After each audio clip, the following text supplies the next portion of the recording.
It is time! Time, once again, to predict the ban list. What cards will stay? What cards will go? Only Konami knows. Going in reverse order, the first card to come back to 3, Salamangreat Circle. We saw Circle come back to 2 on the last list, and Mirage Stallion has been moved from banned to limited just before that. So following the trend, I think Salamangreat Circle is going to come back to 3 on this very next list. And it's not even going to do anything.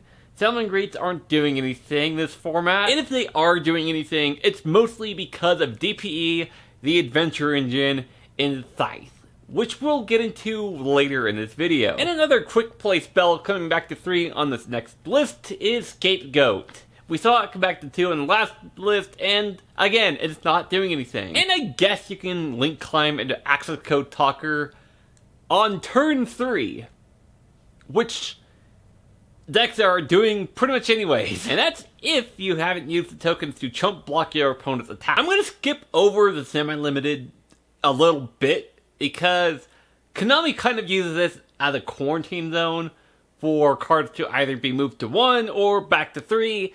So, yeah, it's kind of a quarantine zone at this point. And the next 2 cards definitely fall into that category, right, of Aromasir, which I'm probably pronouncing incorrectly, and Water Enchantress. Now, I don't think this is the correct hit. I think the correct hit is banning Griffin Rider straight out, but I think the engine is a little too new to do that just yet. I think they're going to go the OCG route and start by semi-limiting both of these cards, and then limiting these 2 cards.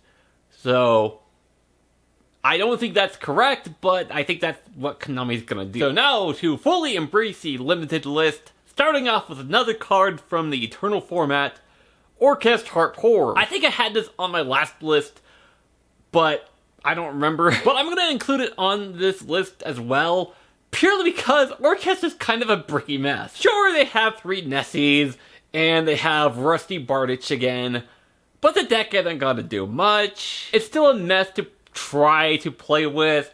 I don't think Harp is gonna really do anything. 1 Harp would just help the consistency just a little bit, because if you have 1, you basically have infinite. Because you can put it back into the deck from banished and just kind of just do it again. And with Adasat and VFD gone, they can't put up a monster that just turns off monster effects for the turn. I think it'd be a really neat rogue deck if it even makes it up to that status with 1 Harp Horror. I think everyone is kind of sick of DPE, Scythe, Lockout, and, you know, just make Verte, you know, with any 2 generic monsters, any effect monster. You know, I think people are getting kind of tired of that. So I think what's going to happen on this list is moving from Konami's quarantine zone, Fusion Destiny, to limited. I feel like that's kind of the direction Konami is kind of taking, because they put it to 2 on the last list. I don't see any reason why they wouldn't put it to 1 on this list. And some of you might be saying that we could just make Verte. Just you wait. We're getting to that. Final hit to the limited list, Skill Drain. You know, surely Konami realizes that 3 of these cards is not healthy for the game, right? You know, since Eldritch is using it, 3 of, since they don't need their onboard monster effect, you know, they don't need their monster effect. They're a back row deck that just kind of gets out the golden boy from the deck, you know, just plop them on board, and then, you know, all of their traps just kind of do their thing. With Skill Drain on board, not really doing anything against them, and, you know, just locking out their opponent.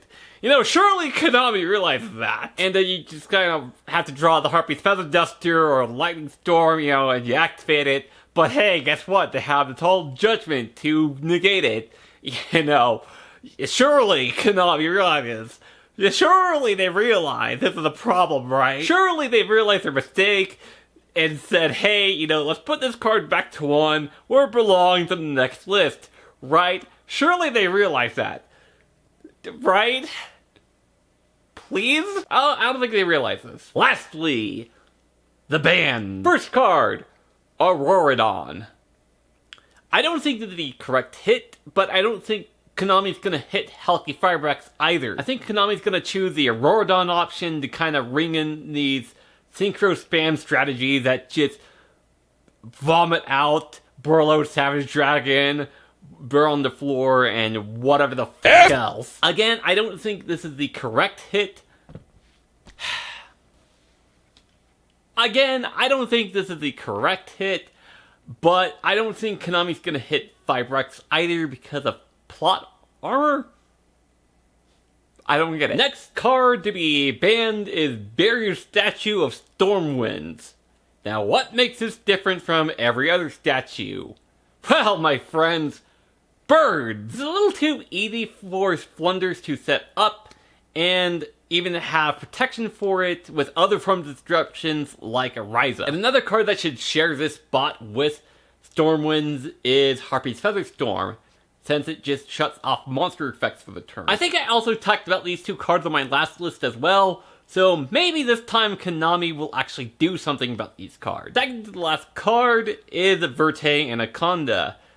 This card is way too easy to bring out, just two generic effect monsters, and, you know, you have a Verte, and oops, all of a sudden you have a DP or a Mirror Jade on board. Now they could keep Verte legal for a little bit longer, just because of the Albaz structure deck just coming out and whatnot, but they really should ban Verte. It allows way too much access to these powerful fusion monsters that decks normally wouldn't use otherwise. Last card on the list, which is another one I talked about in my last prediction video, Artifact Scythe. Now, I feel like this one could go either which way, and Konami could just ban Dagda as well, but Scythe is really the correct hit here. It's really easy to set up a DP in a Scythe, and you can just disrupt your opponent with DPE, and then be like, hey, Scythe in Graveyard, special summon, cool, you're now locked out of the extra deck.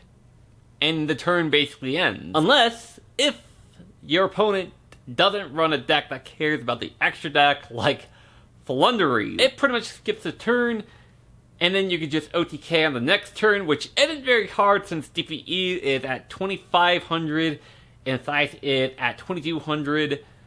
That's over half the life points, so you just need a little bit more just to get there. Thank you all so much for watching. If you enjoyed this video, please let me know down below in the comments. Let me know what you think.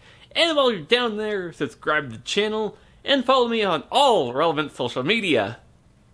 And if you follow me on Instagram, you would have known about some of these predictions a few days ago because I posted a preview on there. My name is Brent.